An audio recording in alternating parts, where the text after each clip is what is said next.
இதுதான் அடிப்படை. என்னன்னா எல்லாத்துக்கும் அடிப்படையான பிரச்சனை தான். இப்போ நீங்க சயின்டிஸ்ட் ஞாபகம் இருக்குங்களா? ஞாபகம் சக்தி வேணுங்களாமா? அடிப்படையான விஷயங்கள் அதை நீங்க ரொம்ப கேர்ஃபுல்லா பார்த்துக்கணும். இந்த உணவு வந்து ரொம்ப முக்கியம். ஓகே, அது இந்த மாதிரி பொருட்களை தவிர்த்துட்டு இயற்கை உணவுகள். இப்போ எல்லாரும் இயற்கை உணவு மாறி வராங்க, புரியுதா? அதனால அதை நீங்க வந்து ரொம்ப ஒரு கவனமா பார்த்துட்டீங்கன்னா ஒரு நோய் இருக்காது. நோய்கள் எடுத்து வெளியே வந்துடலாம். அப்போ உங்களுக்கு எதுவும் தடைப்படாது. உங்களுடைய வருங்கால திட்டங்கள், எண்ணங்கள் எல்லாமே உங்களுக்கு நல்லா வெளியே வாழும். அதனால இதை ரொம்ப ஞாபகம். நீங்க சயின்டிஸ்டாலும் சொல்லிட்டு இருக்கீங்க, இல்லை சயின்டிஸ்ட் தானே? அதான் இருக்கா துப்புறதான். ஓகே, ஒவ்வொன்றா நீங்க ஞாபகம் சொல்லுவோம். அப்ப நம்ம சாப்பிட்றது நம்ம வயிற்றுல உள்ள நல்ல ஃபேக்டரியாக ஜெயிச்சு சாப்பிடணும். அது ஞாபகம் சொல்லுங்க. அது என்ன எதெல்லாம் நல்ல ஃபேக்டரி எதெல்லாம் சாப்பாடு?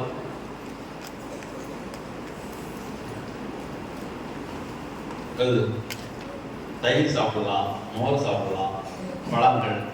இதுதான். ஒரு பழம் கிடைக்கல உங்களுக்கு, கொய்யா பழம் சாப்பிடுங்க. உலகத்தோட எல்லா பழங்களையும் ஒப்பிடும்போது அது ஒரு சிறந்த பழம்.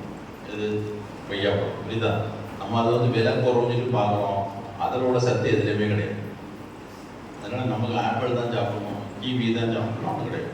நீங்கள் ஒரு கொய்யா பழம் சாப்பிட்டு பாருங்க, அதோடைய சத்துக்கள் வந்து எல்லாமே குளிச்சு கிடக்கிறது. இதை நம்ம முன்னோர்கள் சொல்லி தந்தது தானே. இப்போ வந்து நிறைய நீராக சின்ன பிள்ளைங்கலாம் டைபாய்ட் சொல்லலாம் வராங்க. முதல்ல நிறைய இப்போ டயபெட்டிக் பேஷண்ட் இந்தியாவில் நம்ம நம்பர் 1 இருக்கிறோம், நம்பர் 2 கேரளா. நீங்கள் நினைக்கலாம் அப்போ சப்பாத்தி தான் நல்லதா? பஞ்சாப்னு அவங்க ஈக்குவலாக இருக்கு. பஞ்சாபில் கோதுமை தான் சாப்பிட்றாங்க.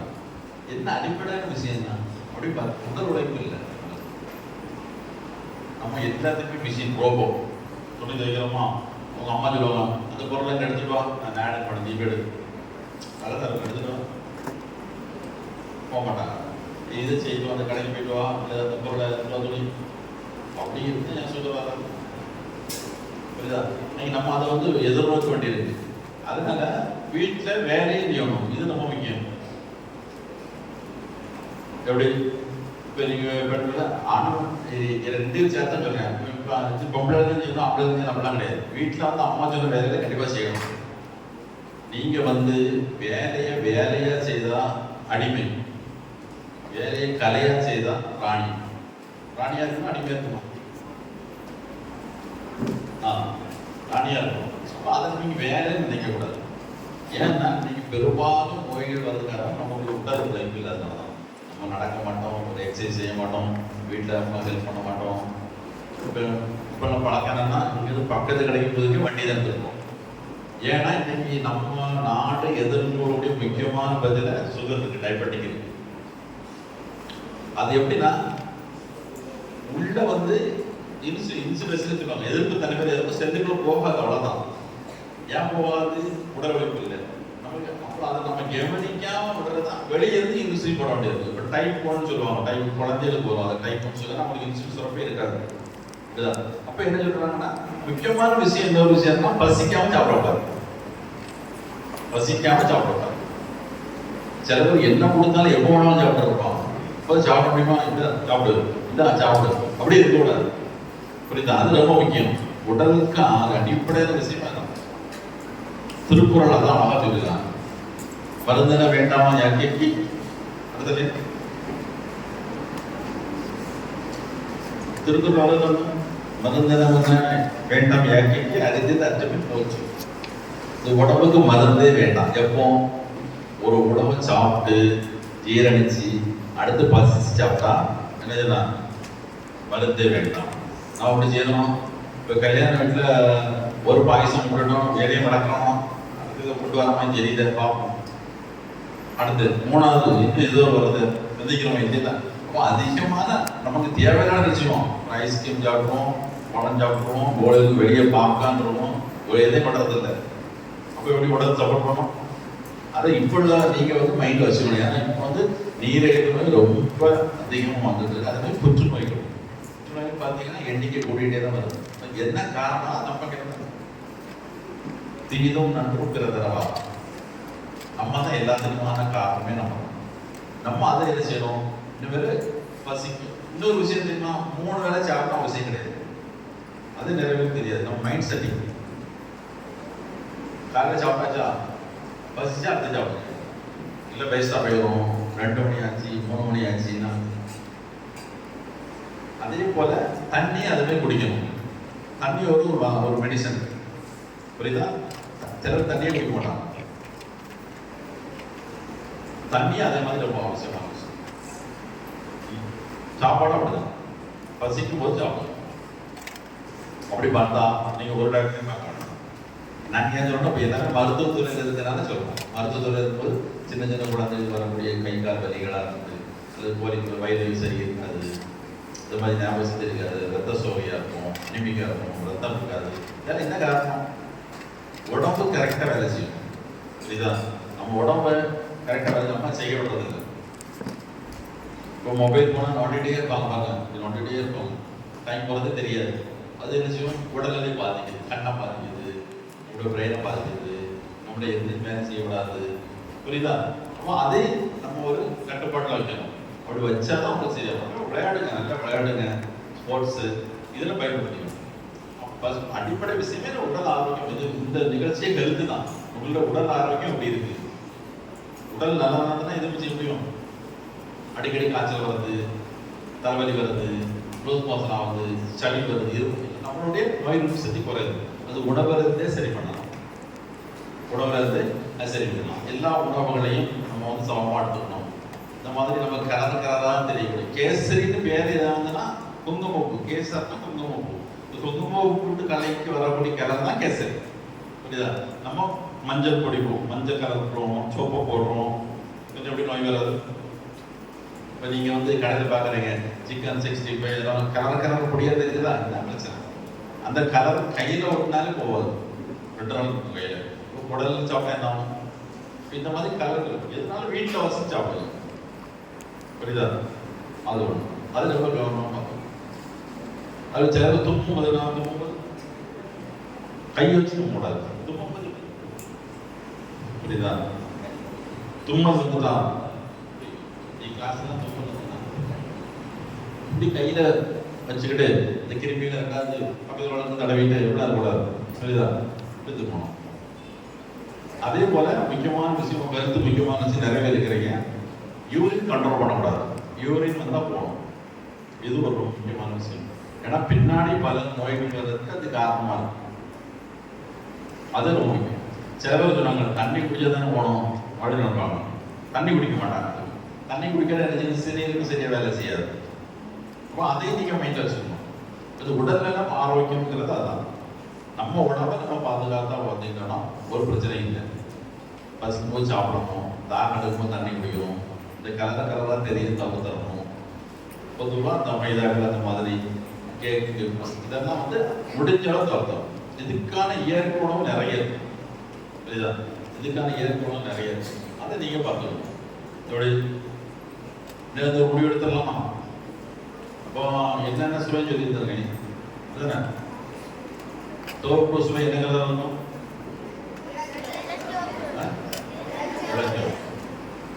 பாம்பலாம் இருந்தது. ஒரு போட்டுக்கொள்வது சதையுடன் ஒட்டாமல் இருக்கும். இப்போ உடையக்கூடியது என்னது? ரொம்ப சுவை, கிறிஸ்டல் பாம்பா இது இருக்கும். அப்புறம் கசப்பு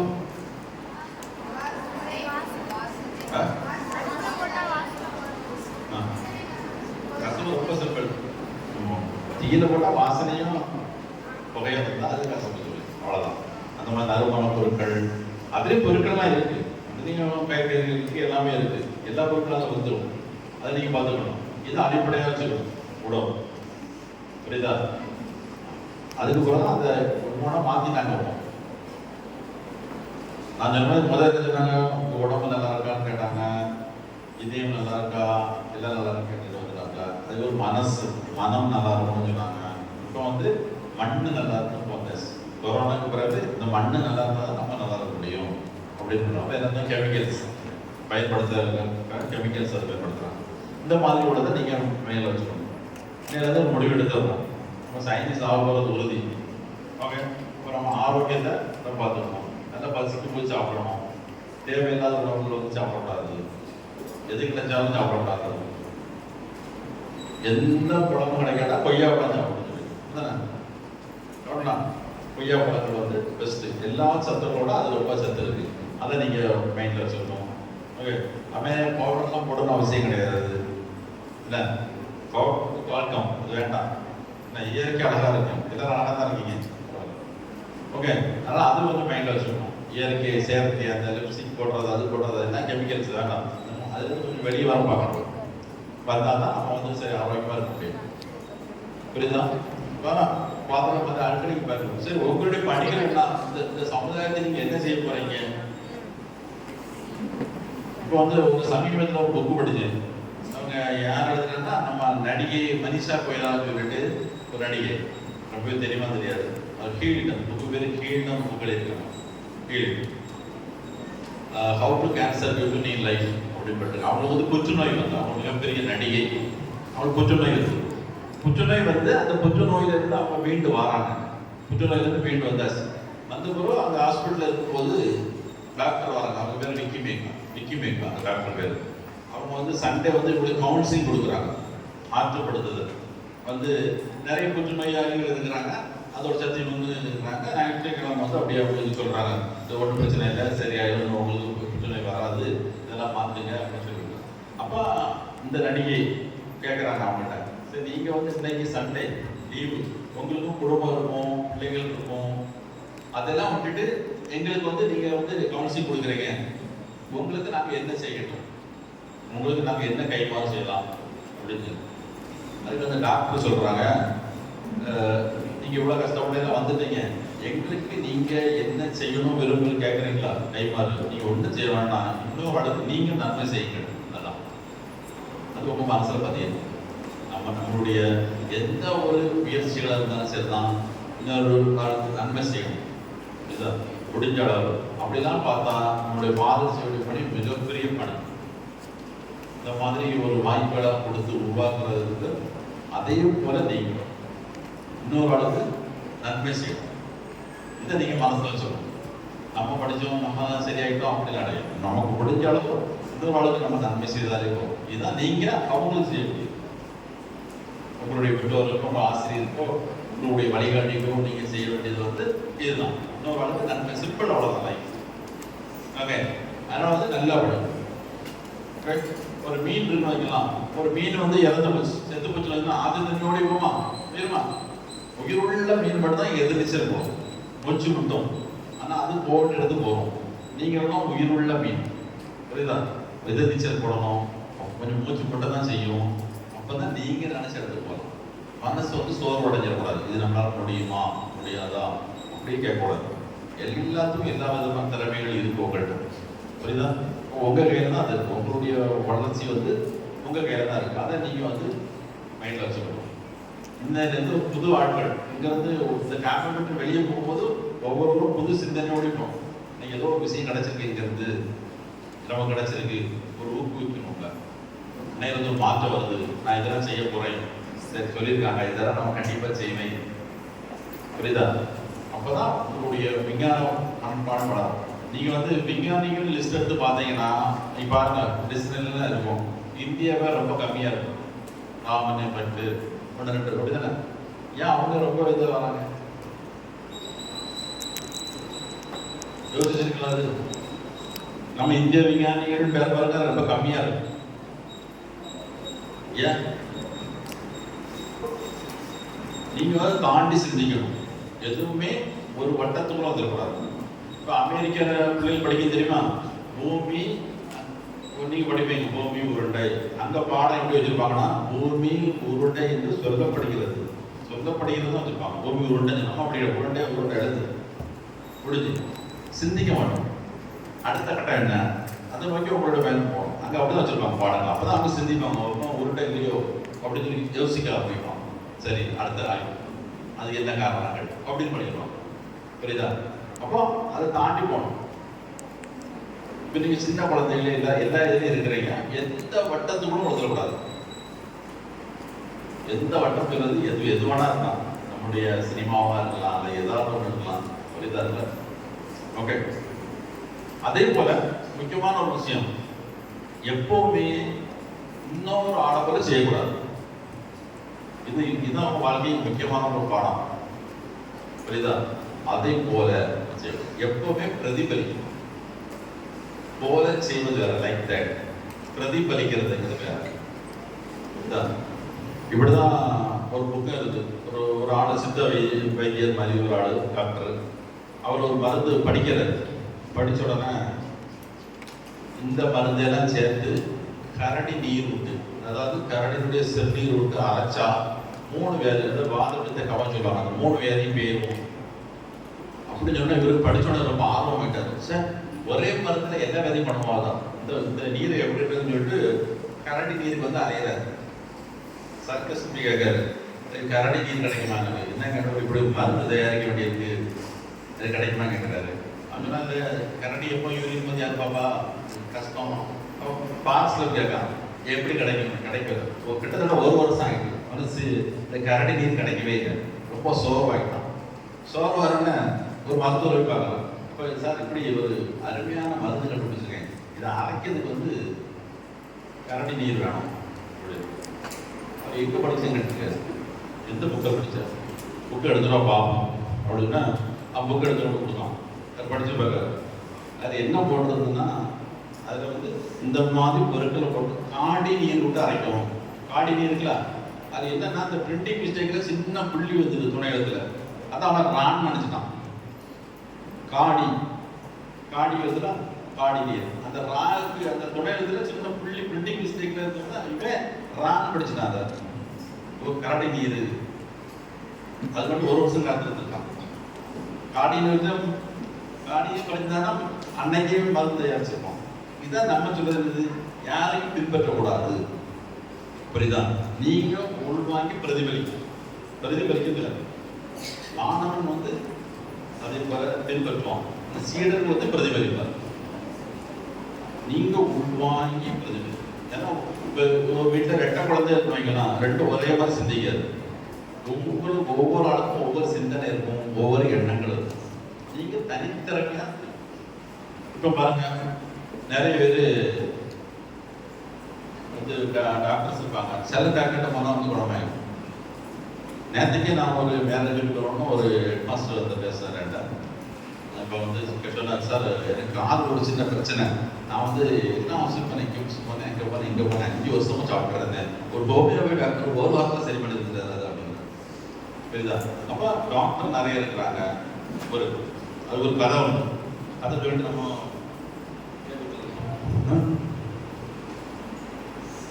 ஒருத்தர் வந்து அழுதுகிட்டே இருக்கான். ஒரு ஆள் வராது, என்ன பண்ணுங்கிற, எனக்கு வேற இல்லை, என்ன வேலை கொடுத்தாலும் செய்வியா? செய்கிறேன். ஒரு இடத்த காணிக்கிறேன், ஒரு இடம் மரமாக இருக்கும். இந்த மரத்தையெல்லாம் வெட்டி சமநிலைப்படுத்து, இங்கே எனக்கு வீடு போடணும். நான் ஊருக்கு போகிறேன், போயிட்டு வரும்போது இந்த இடம் சமமாக இருக்கணும் அப்படிங்கிறாங்க. சரின்னு சொல்லி அவனுக்கு சாப்பிட்றதுக்கு உணவு பொருட்கள், பைசா, கொடரை எல்லாம் கொடுத்துட்டு போகிறாரு.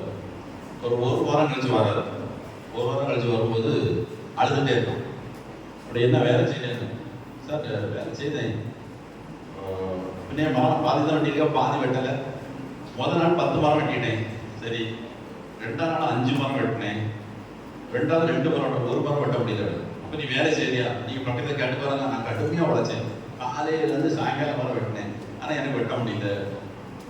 அப்போ அவர் ஒரே ஒரு கேள்வி கேட்பார், சரி காலையிலேருந்து சாயங்காலம் வெட்டேன், சரி இடையில அந்த கோடாரியை கூர்மைப்படுத்தினியா? இந்த கோடாரி பார்த்தா அதை கூர்மைப்படுத்தினியா கேட்டார். அதான் ஷார்ப்னஸ். அது நுட்பமாக. இப்போ ஒரு டெய்லர் இருக்காருன்னா நம்ம குறிப்பிட்ட டெய்லர் துணி கொடுப்போம். ஏன் எல்லாரும் டெய்லர் நிறைய பேர் இருப்பாங்க, ஆனால் அவர் ஏதோ ஒரு கூர்மையான அறிவு இருக்கு. இந்த கோடையை தீட்டுறது தான் இந்த இடம். புரியுதா? உங்களை தீட்ட வைக்கிறது தான் இந்த இடம்.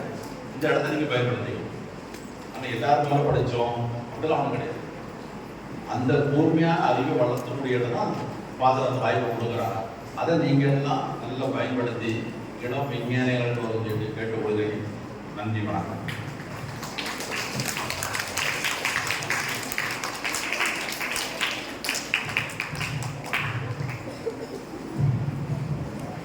அன்பு பிள்ளைகளே, மிக எளிமையான முறையிலே உங்கள் அனைவருக்கும் புரியக்கூடிய விதத்திலே வாழ்க்கை மருத்துவத்தை பற்றி நல்ல தகவல்களை அறிவுரைகளை கொடுத்திருக்கிறார்கள். பாருங்க, நான் எத்தனையோ மருத்துவர்களுடைய உரை கேட்டிருக்கிறேன்.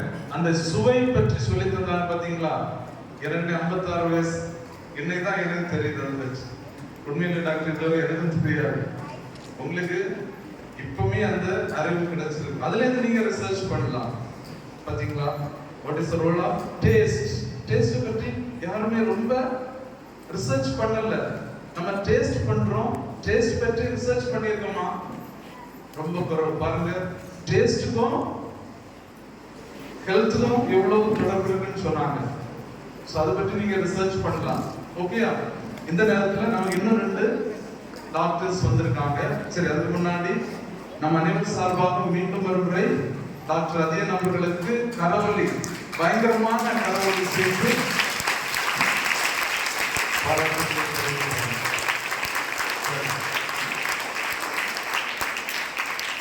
நன்றி. இன்னும் 2 மருத்துவர்கள் வந்திருக்கிறாங்க. அவங்க நீங்க ஒரு பார்த்திருப்பீங்க. ஏன்னா அவர்கள் நமக்கு சொந்தக்காரங்க. சரியா? டாக்டர் அதியன் புதுசு, டாக்டர் ஜெயின் வந்திருக்காங்க, டாக்டர் ஸ்டான்லி தாமஸ் வந்திருக்காங்க. அவங்க 2 பேருமே நம்ம சொந்தக்காரங்க.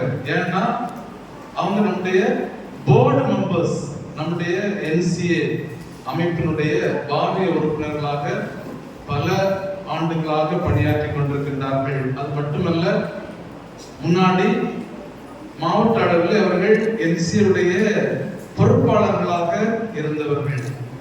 சரியா? மறைவட்ட அளவில் பொறுப்பாளர்களாக இருந்தவர்கள். டாக்டர் ஜெயின் குலசேகரம் பகுதியிலே குறிஞ்சி கல்வி அறக்கட்டளை என்று ஒன்று வைத்து மாணவர்களுக்கு வழிகாட்டி கொண்டிருக்கின்றார்கள். அவர் ஒரு ஹோமியோபதி டாக்டர். அது மட்டுமல்ல, ஒரு சமூக சேவகர். அன்னார் அவர்களை உங்களுக்கு அறிமுகம் செய்கின்ற வேளையிலே இந்த இளம் விஞ்ஞானிகள், மழலை விஞ்ஞானிகள் அமர்வுக்கு பொன்னாடை போர்த்தி வருக வருகவென வரவேற்றுக் கொள்கின்றோம்.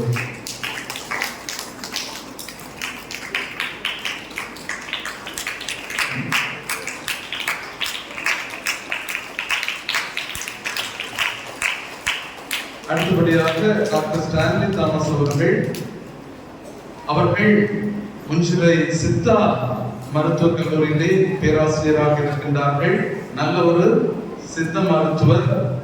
அதை ஏழை எளிய மக்களுக்கு சென்றடைய செய்தவர். அது மட்டுமல்ல, தான் பெற்ற இன்பம் வையகம் பெறுக என்று தன்னுடைய அறிவை மாணவ மாணவிகளுக்கு வழங்கிக் கொண்டிருக்கின்றார்கள்.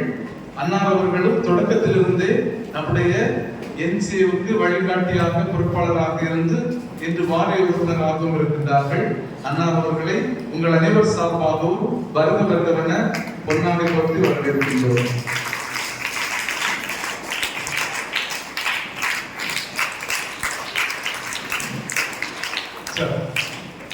இந்த 2 மருத்துவர்களும் நம்ம பிரேக் முடிஞ்சு, ஐஸ்கிரீம் பிரேக் முடிஞ்சு உங்களை சந்திப்பார்கள். இப்போ பிரேக் ஆனா யாருமே எழும்ப வேண்டாம். நீங்க இருக்கிற இடத்திலே உங்களுக்கு ஐஸ்கிரீம் வழங்கப்படும். சரியா?